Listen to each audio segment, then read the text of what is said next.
Hello बच्चों, आज का सुविचार। एक आदमी परिवर्तन ला सकता है और परिवर्तन हमेशा एक आदमी से शुरू होता है। महात्मा गांधी के इस सुविचार को आज आप अपनी कॉपी में लिखेंगे और आज हम पढ़ेंगे वर्ण विचार। जी हाँ बच्चों, वर्ण विचार।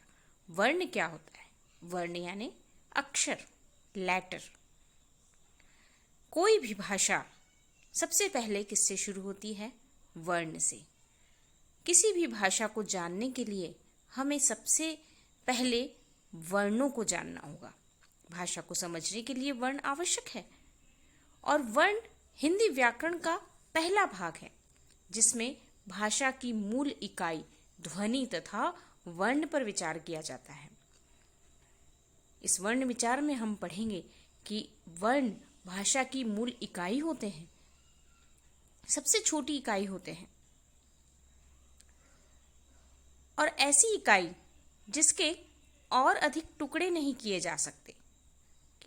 वर्ण भाषा की सबसे छोटी ध्वनि है, इकाई या ध्वनि है, जिसके और टुकड़े नहीं किए जा सकते।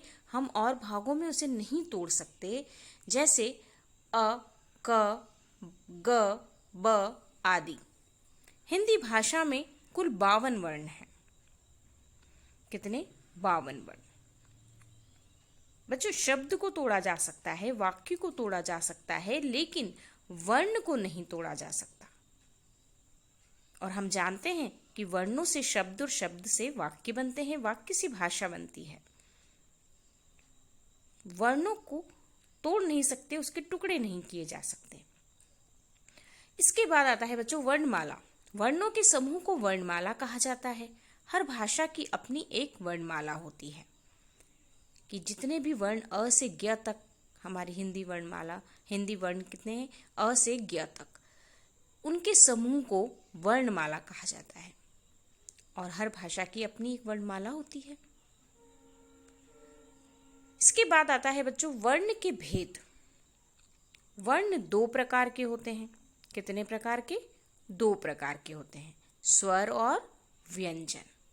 कितने प्रकार के? स्वर और व्यंजन। 2 प्रकार के वर्ण होते हैं जिनके बारे में हम जानेंगे। स्वर क्या होते हैं और व्यंजन क्या होते हैं? स्वर यानी ध्वनि, आवाज, है ना।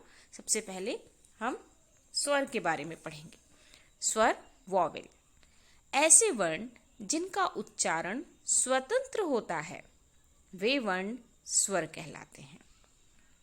ऐसे वर्ण जिनका उच्चारण स्वतंत्र होता है, किसी की सहायता नहीं ली जाती, उन्हें स्वर कहते हैं। हिंदी भाषा में 11 स्वर होते हैं। कितने होते हैं? 11 स्वर। कौन कौन से?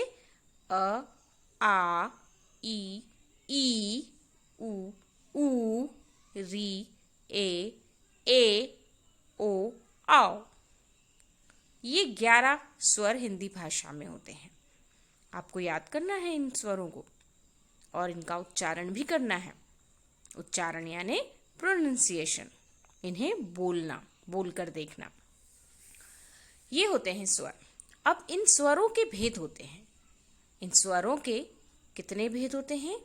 मुख्य रूप से स्वर के 3 भेद होते हैं, 3 प्रकार होते हैं। कौन कौन से?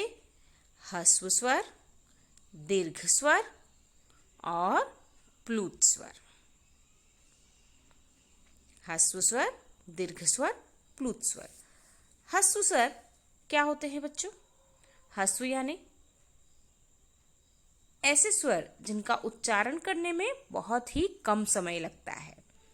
ह्रस्व यानी कम समय जिनके उच्चारण में लगता है। दीर्घ यानी बढ़ा, तो ऐसे स्वर जिनके उच्चारण में अधिक समय लगता है। अधिक यानी कितना अधिक? ह्रस्व से दुगना, उन्हें हम दीर्घ स्वर कहते हैं। और प्लुत स्वर कि जिनके उच्चारण में ह्रस्व की तुलना में 3 गुना समय लगता है, उन्हें प्लुत स्वर कहते हैं। इसके बाद बच्चों व्यंजन। व्यंजन ऐसे वर्ण जिनका स्वतंत्र उच्चारण नहीं होता एवं उन्हें बोलने के लिए स्वरों की सहायता लेनी पड़ती है, उन्हें हम व्यंजन कहते हैं। और वर्णमाला में कुल 33 व्यंजन हैं, जैसे क, च, त, ट, प आदि। जब तक व्यंजनों में स्वर नहीं जुड़ते तब तक इनके नीचे हलंत लगा होता है, जैसे क, च, त, ट, प, है ना। इनमें स्वर नहीं जुड़ा है तो इनमें हलंत लग जाएगा। स्वर जुड़ने के बाद हलंत हट जाता है। व्यंजन के भेद। व्यंजन के 3 प्रकार होते हैं, स्पर्श व्यंजन, अंतस्थ व्यंजन और ऊष्म व्यंजन। स्पर्श यानी कि इसमें वर्ण कुछ मुंह के विशेष स्थानों को, हमारी जीभ मुंह के विशेष स्थानों को स्पर्श करके निकलती है, इसलिए इन्हें स्पर्श व्यंजन कहते हैं।